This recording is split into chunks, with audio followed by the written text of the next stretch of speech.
this week on the CHBE. So what's your decision? The path to choosing the right formaldehyde plant design has been long and emotional. Throughout this journey, I've seen and turned away many great designs and modifications.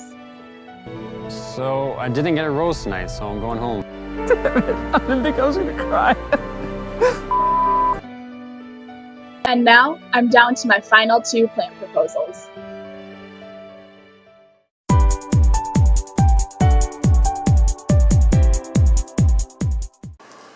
There are 3 main things I'm looking for in a plant design.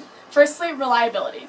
It must be able to output 36,000 tons of formaldehyde each year while working 350 days yearly. Along the same lines, I need commitment. I'm putting money into this plant, and I need to know that I'll get the most out of my investment. Finally, I need trust. Environmental impact is a huge factor for me, and I need to be sure that it will mitigate its effect on the environment.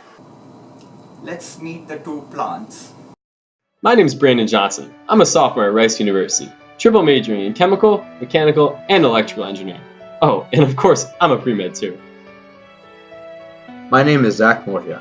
I am also a sophomore studying at Rice University. I am double majoring in both chemical and biomolecular engineering. Dude, that's only one major. Wait, what the? How do you feel about each plant?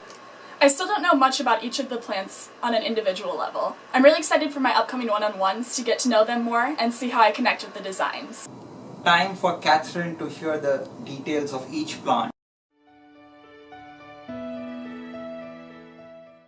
So here's my current design for a plant to produce 36,000 metric tons of 37 weight% formaldehyde solution each year.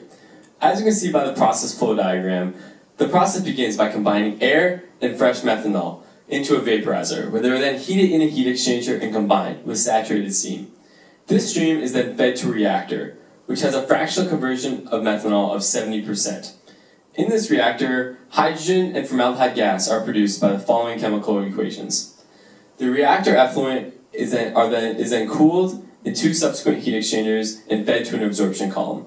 Leaving the absorption column, we have a stream of methanol and aqueous formaldehyde, an off-gas stream, and another liquid stream, which enters a heat exchanger, is cooled, and then recycled to a point higher in the absorption column.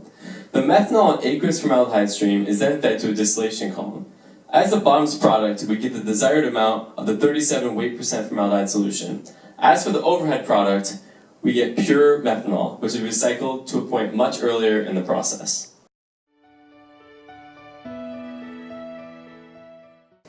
Ironically, my plant design is very similar to Brandon's.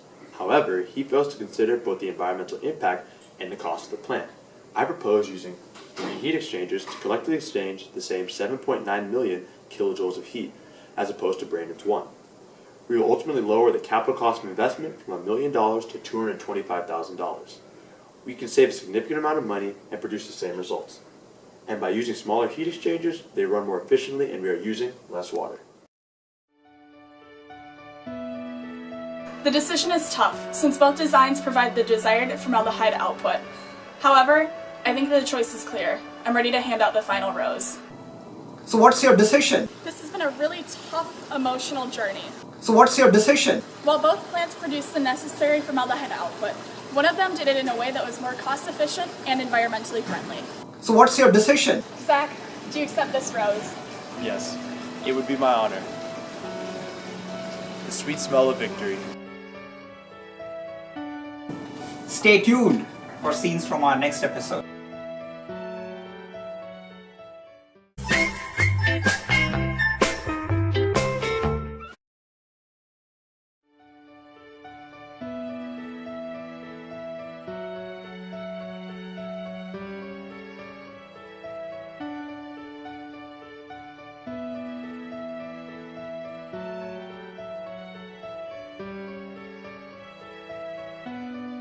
This is an intense, big fire